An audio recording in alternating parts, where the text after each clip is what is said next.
La ictericia es la coloración amarillenta de piel y mucosas, producto de un aumento de las concentraciones de bilirrubina en sangre. Si bien se da en todo el cuerpo, en ciertas regiones es más evidente, como acá, acá y acá. Tengan presente que se observa mejor cuando estamos en una habitación con luz natural en vez de artificial. Para entender entonces el origen de la ictericia tenemos que conocer de dónde surge la bilirrubina. Por ende, vamos a estudiar el metabolismo del hemo. Enfoquémonos acá. Este glóbulo rojo, cuando cumpla aproximadamente 120 días de vida, comenzará un proceso de señalizaciones para que sea reconocido por el sistema monocítico macrofágico. Generalmente es reconocido por macrófagos especializados en la pulpa roja del vaso, pero también por otros macrófagos, hepáticos y de la médula ósea. Este macrófago lo fagocita, liberando hemoglobina, la cual se rompe en globina y en el grupo hemo. La globina, al ser una proteína, se disgrega en aminoácidos y se envían al pool común. Ahora, lo que realmente nos importa es qué sucede con el grupo hemo. El grupo hemo es un anillo tetrapirrólico con un átomo de hierro ferroso en el centro. Este va a seguir un camino metabólico mediado por procesos de oxidación y reducción hasta formar bilirrubina.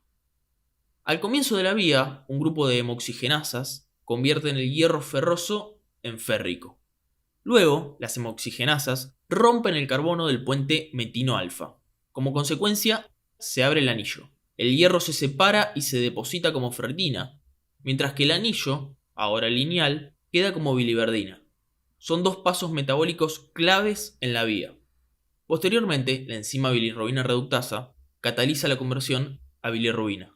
En resumen, la molécula cambia de forma, pasamos de tener un anillo a una molécula lineal, y hay cambios pigmentarios, observables en el pasaje por el color verde y finalmente amarillo.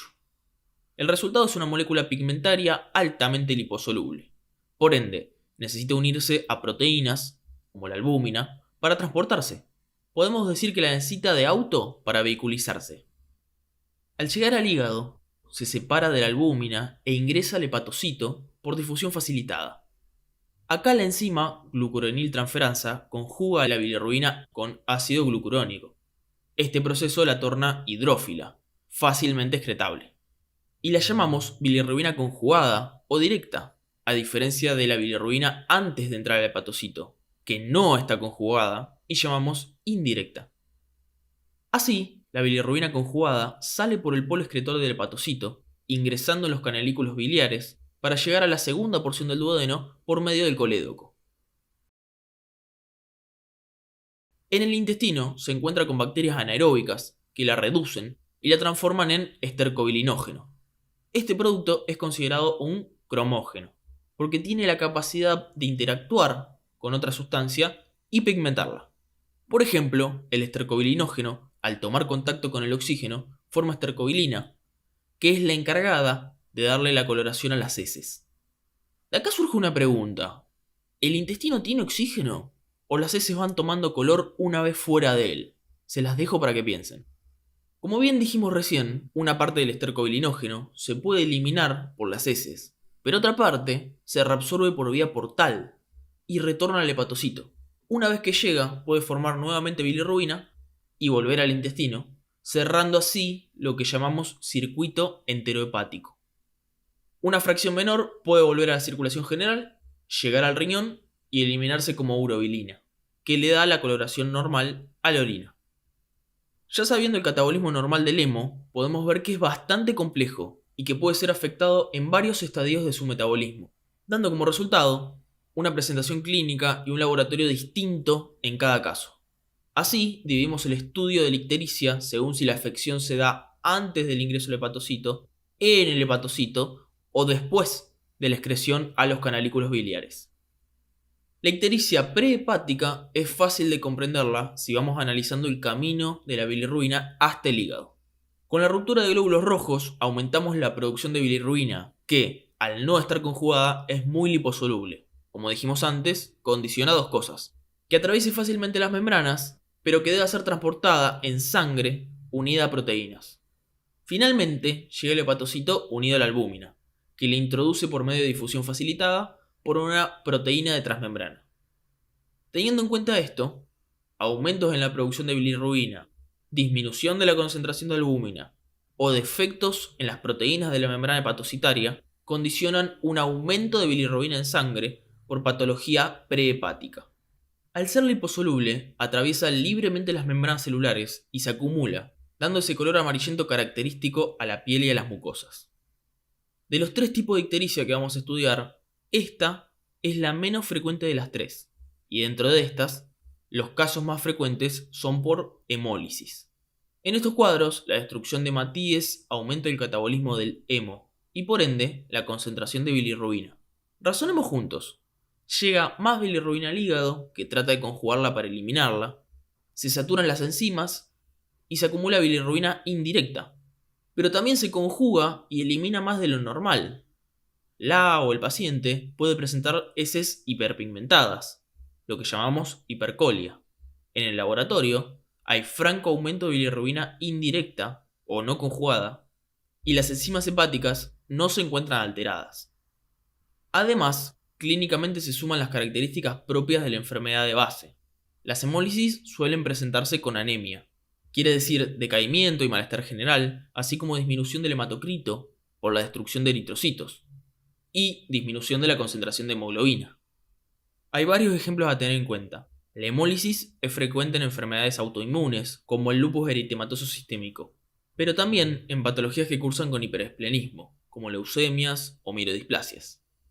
El aumento del tamaño y de la función del vaso incrementa la destrucción de glóbulos rojos por macrófagos. Esto se pone en evidencia con esplenomegalia, que es el aumento del tamaño del vaso. Si bien hay varias maniobras para palpar el vaso, acordate siempre de palparlo desde la fosa ilíaca derecha hacia el hipocondrio izquierdo, buscando el polo inferior del órgano. Varios agentes infecciosos tienen tropismo por células sanguíneas, causando hemólisis. Por ejemplo, el parásito Plasmodium causa la malaria o paludismo, una de las enfermedades infecciosas más frecuentes a nivel mundial. Por otro lado, la disminución de albúmina disponible para el transporte de bilirrubina causa un aumento de su forma no conjugada.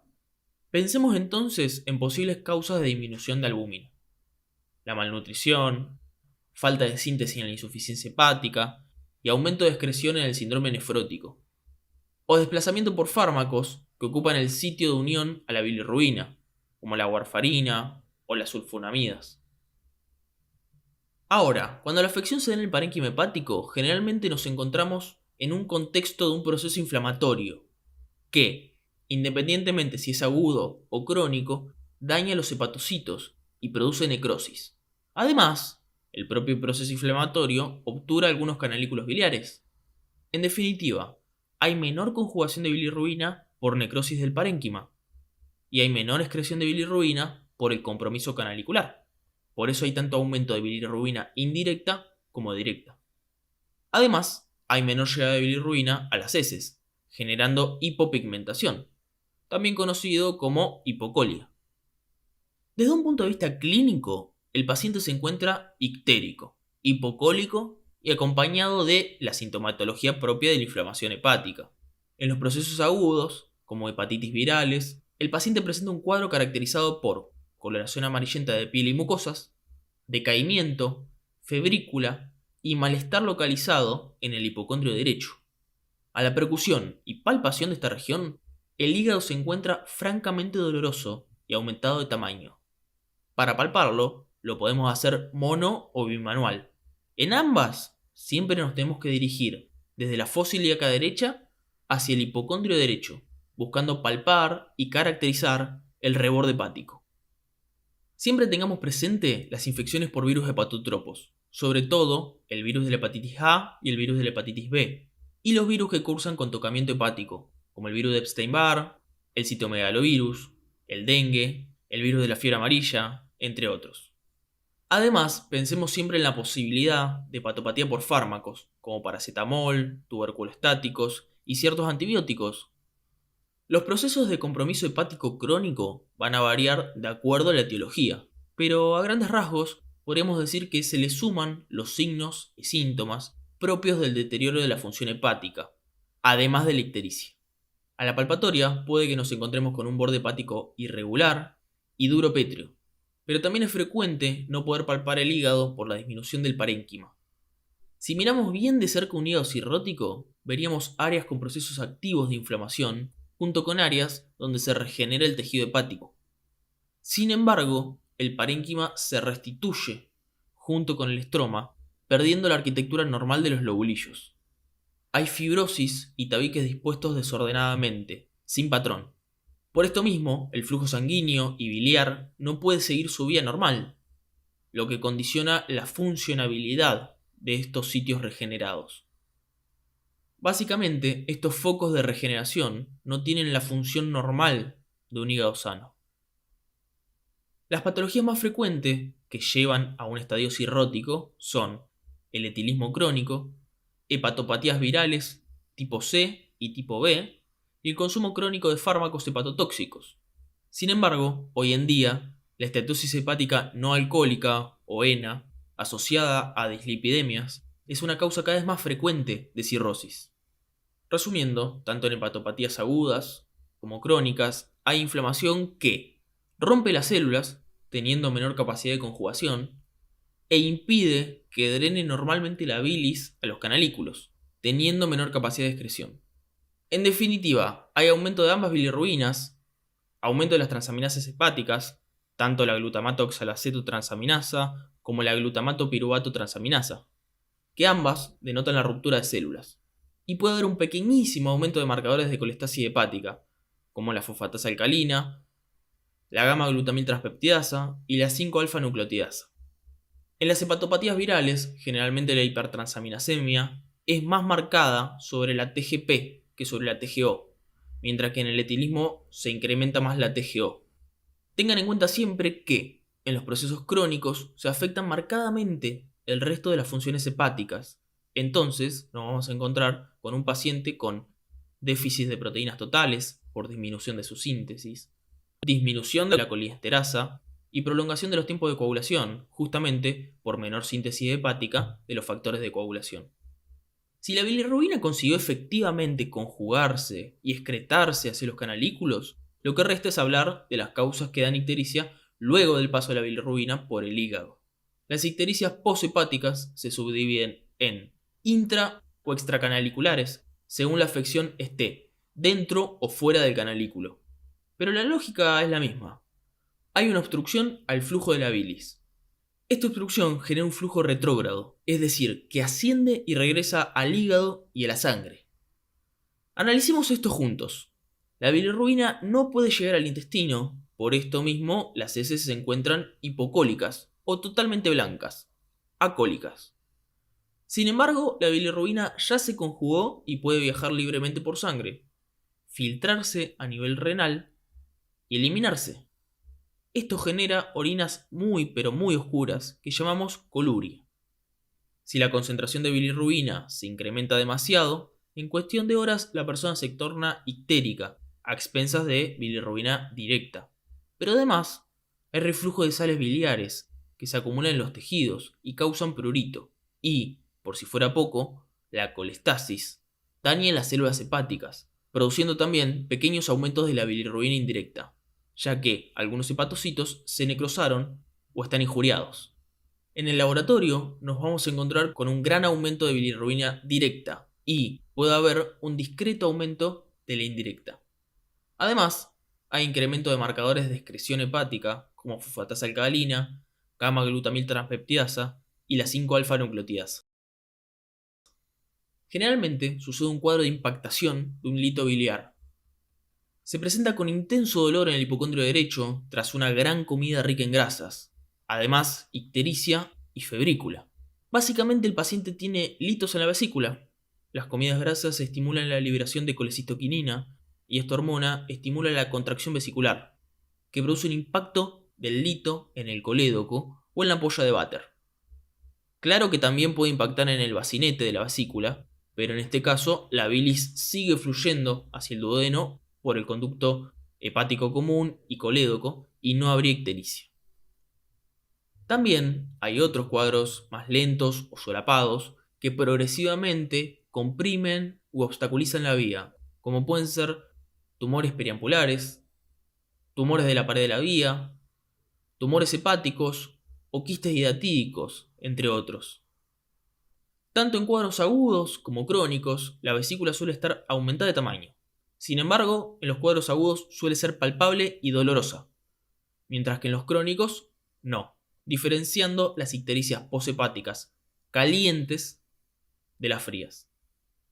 Un cuadro subagudo muy curioso es aquel por obstrucción del colédoco por metazoarios, como el ascaris o la fasciola hepática. Sus formas adultas pueden introducirse en la vía y obstaculizarla, pero solo parcialmente. Por esto, las heces tendrán alguna pigmentación, porque algo de bilis llega al duodeno, pero también las orinas se encontrarán oscuras, porque hay reflujo. Como cierre, en las ictericias poshepáticas hay 3 pilares en el diagnóstico: la anamnesis y el examen físico, el laboratorio de bilirrubina y función hepática, y la ecografía abdominal. Cerramos esta clase y nos despedimos con este cuadro para que lo puedan analizar. Las y los esperamos la próxima.